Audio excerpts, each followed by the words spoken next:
Hello everyone, welcome back to Educately Geography. Today we're going to be talking about tectonic plates, so let's get started. Today's objectives, first we're just going to talk about what tectonic plates are, and then we're just going to talk about how tectonic plates interact at plate boundaries. Okay, so first, just the basic question, what are tectonic plates?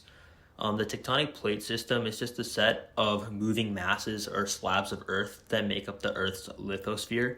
We bolded the term lithosphere because you might not know what it means. That's okay. So according to this diagram, which takes note of like the different layers found in Earth, the lithosphere it's commonly said to like compose of the crust, which is like the very outermost layer, and then also the most outer part of the Earth's mantle, which is solid. So that's what tectonic plates are, like that's the part of the Earth that they are composing. And this is just a map of the different tectonic plates that make up the world, the Earth's surface. So we briefly alluded to this in our definition, but tectonic plates actually move at a pace of a few inches every year. So how do they move? Well, there's three different theories that are like very prominent as to like why they might move. There's no like one that's considered correct or as like considered the sole cause of them moving. It's more complicated than that. So these are like the three most like prominent theories. First of all, we have convection currents, which occur in the mantle. They are said to like possibly push plates like a conveyor belt. So you can see this in the diagram towards the top right here. You basically have hot material that kind of goes up and then it cools down as it rises. And then it, kind of circles back down once it cools. That creates like a circular cycle inside the mantle that is said, again, to maybe push these tectonic plates like a conveyor belt. The second idea is a process known as ridge push. This happens when new crust forms and pushes plates outward. So you can see this in the second diagram right here. The most ideal way this would happen is if you have two tectonic plates that are moving away from one another, and this kind of creates room for magma to seep through the gap that's forming. And once this magma or mantle material rises through those cracks, it solidifies at the surface, and then that causes these plates to again just continue moving outwards because of now they're getting pushed by the solid substance. That's known as ridge push. And then third of all, you have slab pull. So slab pull, this is diagrammed by the bottom diagram right here. It's when you have a subducting area. So when you have two plates that converge into one another, sometimes if one of them is oceanic, it subducts underneath the other because subducting means it goes directly under, and that scientists think that might pull the rest of the tectonic plate in that direction because it's kind of pulling it. That's why it's called a slab pull. So yeah, those are three ways tectonic plates might move. So let's just talk about different distinctions of tectonic plates. So we have oceanic and continental plates. What are the differences? So in oceanic plates, a part of the difference is actually between the two is like how they form. Oceanic plates, they form as a result of divergent plate boundaries. So again, when you have two plates moving away from one another. And again, this is explained with this diagram right here. And you have continental plates that are said to form due to convergent plate boundaries. So when you have two plates that move into one another. So that's like a distinction. That's one of the distinctions between them. But the most important distinction, I would argue, has to do with density.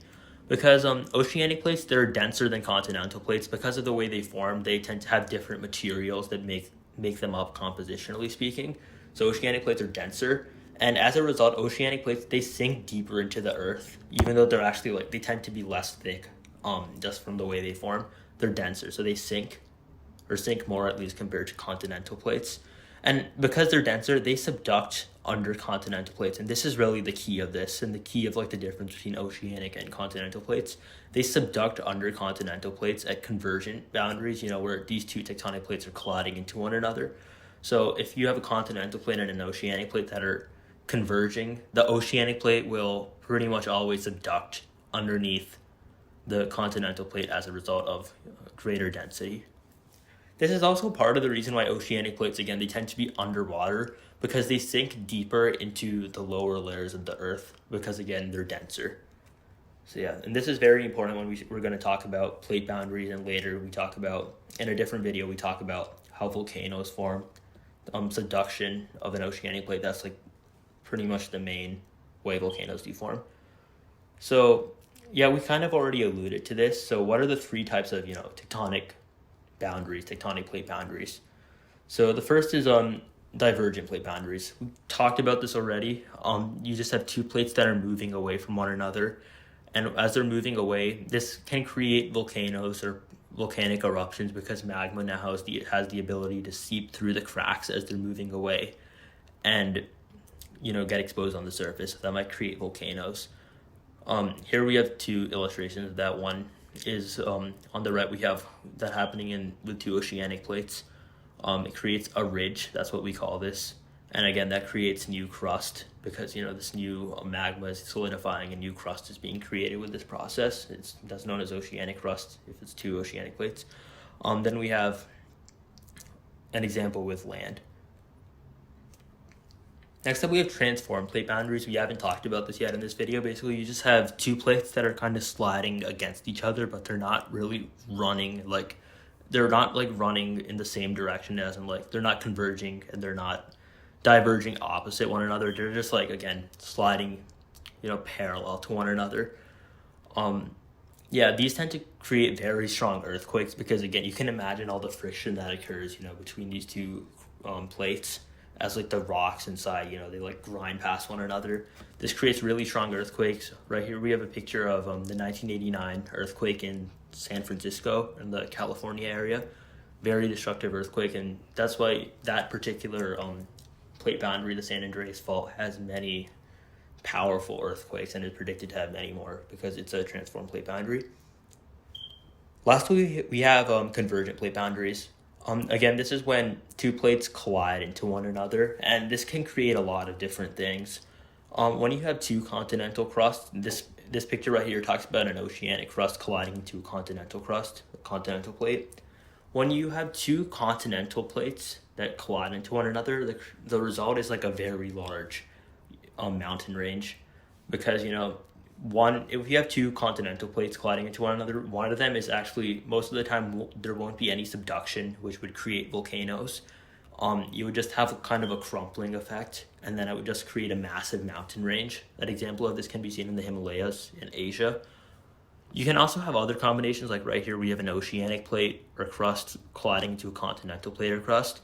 And when that happens, the oceanic crust, again, it subducts underneath the continent, and this creates volcanoes. Well, we explain how that works in our video on volcanoes, but that's just how it works. Then you can also have two oceanic plates collide into one another, in which case you get, if you have two oceanic plates, one of them can still subduct underneath the other, the denser one. In that case, you get the creation of more volcanoes. Usually that creates something known as an island arc, which is just an island of just volcanic islands. There's an example of that in the Pacific Ocean, just south of Japan. So yeah. Again, to learn about how tectonic plates influence natural formations such as mountains and volcanoes and disasters such as earthquakes, they can indirectly influence tsunamis and volcanic eruptions. I'm not going to cover that in this video because we already have other videos to talk about those topics. So, that would just be redundant, and there would be no purpose of having these videos. So check out these videos where we went into great depth about those topics. Again, we want to keep this video short, just like an introduction to tectonic plates. We also had many images in this video, so here are the image credits, more image credits, and that does it. So thanks for watching. Again, feel free to check out other videos on our website, especially the videos I mentioned, the ones about volcanoes and mountains and then natural disasters. You'll learn a lot, and we touch up more on the subject of tectonic plates. This was just meant to be an introduction, but thanks for watching. That does it for today.